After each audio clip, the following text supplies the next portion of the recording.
kalau di luar negeri itu sudah sesuatu yang umum ya, bagaimana kita bisa memproyeksikan masa depan dengan berbagai metode, apakah itu strategic foresight atau scenario planning.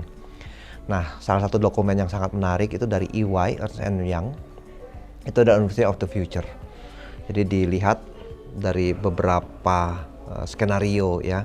Kalau kita buat matriks, itu ada peran pemerintah yang awalnya sangat hands-on menjadi semakin bergeser ke hands-off.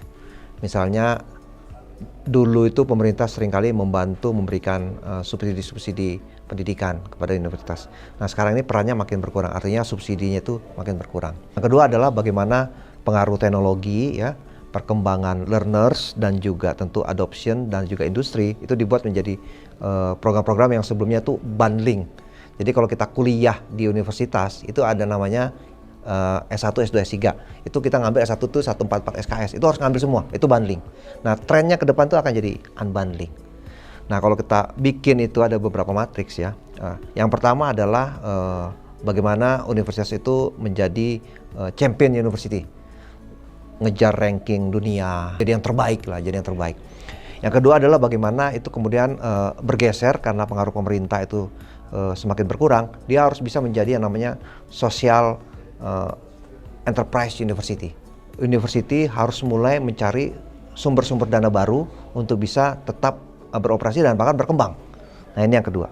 Yang ketiga dan keempat ini sangat terkait dengan teknologi, yaitu bagaimana university bisa menjadi disruptor university dan juga bagaimana menjadi virtual university. Nah, ini pengaruh teknologi, AI ya, bagaimana kemudian proses-proses pembelajaran, proses-proses kurikulum itu semua bisa di-unbundling, tidak hanya di university, tapi juga kerjasama dengan edutech gitu ya, kerjasama dengan YouTube, mungkin dengan Revoyu, dan tapi kemudian bisa disertifikasi atau dihitung SKS sebagai bagian dari pembelajaran yang memang sesuai dengan passionnya si anak atau mahasiswa dan juga kebutuhan industri, sehingga benar-benar customize ya, personalize. Nah, itu tentu akan dibantu oleh AI.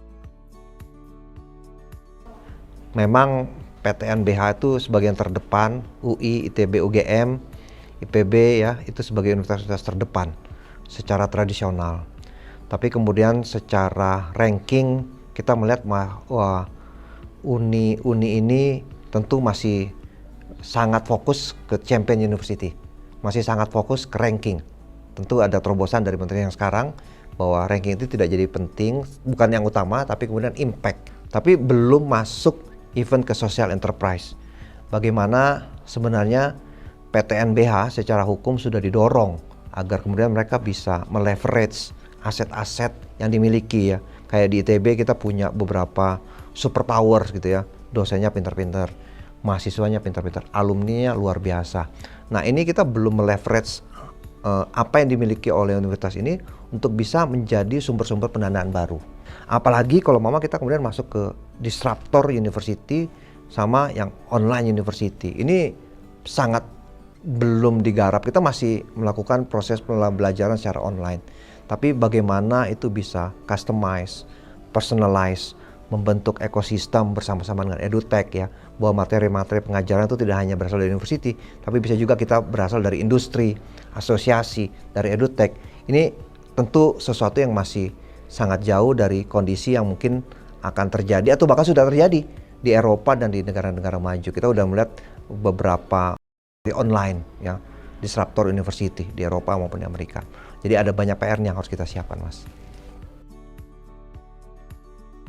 Jadi memang kita melihat bahwa di tengah situasi yang sekarang ini berubah dengan cepat, perusahaan apalagi tech company itu berlari semakin kencang.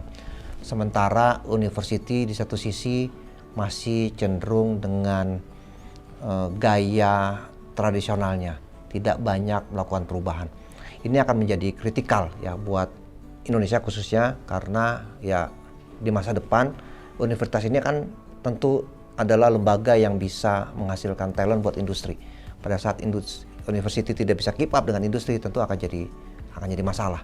Caranya adalah membangun hubungan yang erat tentu dengan industri, tidak hanya dari sisi tentu riset ya, riset tentu R&D, kita bisa berkolaborasi. Industri dan universitas itu bisa bekerja sama-sama untuk membuat kurikulum yang kira-kira dibutuhkan oleh industri. Nah, yang kedua juga tentu perkembangan ini tidak bisa hanya mendasarkan terhadap linkage dari industri, tapi juga mungkin universitas bisa membuat sebuah ekosistem ya pembelajaran berbasis teknologi, bekerja sama dengan edutech ya, baik di dalam negeri apakah seperti Revoyu yang sangat kuat dalam digital marketing, AI Academy misalnya, dan juga mungkin dengan pemain-pemain global ya, apakah itu dari YouTube ya, dari YouTube atau mungkin juga Coursera. Itu kemudian mereka bisa memberikan materi-materi yang bisa menjadi bagian dari kurikulum yang ada di universitas yang bisa dipelajari oleh mahasiswa, di mana mahasiswa bisa memilih ya apa yang mereka kira-kira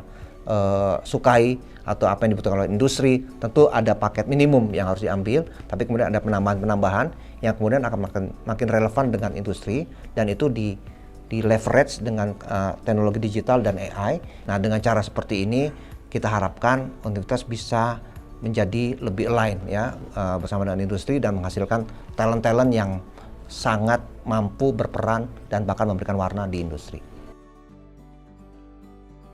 Tentu peran alumni tidak hanya sebagai pihak yang kemudian memberikan beasiswa, atau kalau di luar negeri itu endowment fund-nya sangat kuat gitu ya.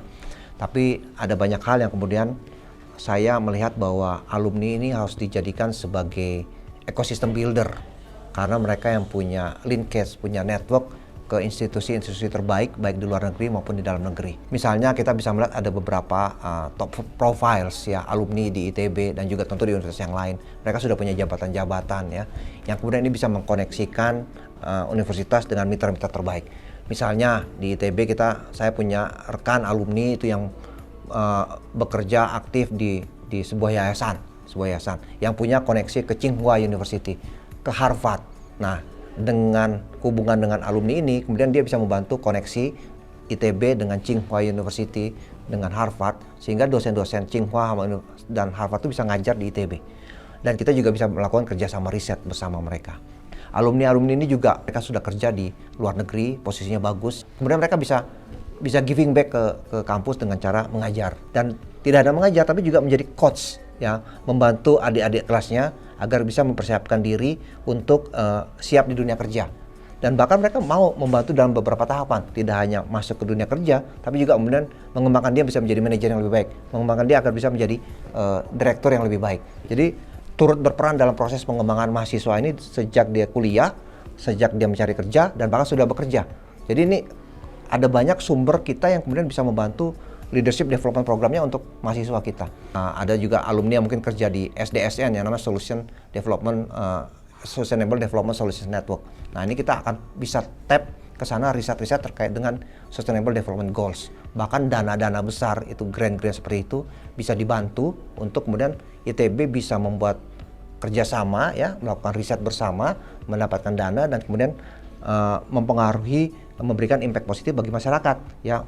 Untuk yang tidak mampu, apakah kita membangun inclusive education, apakah kita mau melakukan pengembangan daerah-daerah bekas tambang gitu ya, itu semua bisa dilakukan tentu dengan peran sentral dari alumni sebagai ecosystem builder. Kita lihat apa sih kelebihan mereka dari Gen Z ya. Tentu kalau mahasiswa ITB tentu mereka selain pintar, mereka juga punya kemampuan kreativitas, punya kemampuan dalam hal adopsi teknologi. Nah, kenapa tidak kita dorong agar kemudian ini bisa membantu memberikan nilai tambah buat ITB, khususnya dalam hal misalnya mempromosikan dan menjual atau mungkin membuat konten-konten kreatif terkait dengan program-program yang ada di ITB.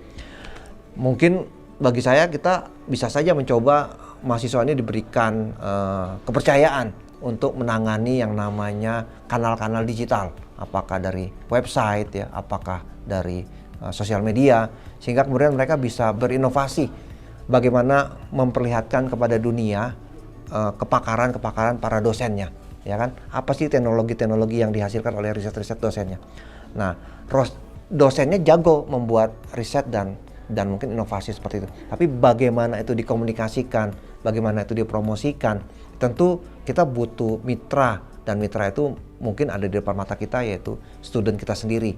Bagi mahasiswa, tentu mereka bisa jadi ini suatu proses pembelajaran yang kemudian mereka punya portofolio, ya kan, punya portofolio, dan bahkan mungkin mereka bisa mendapatkan tambahan income. Dalam hal proses di dalam kegiatan-kegiatan mahasiswa kita juga bisa dorong.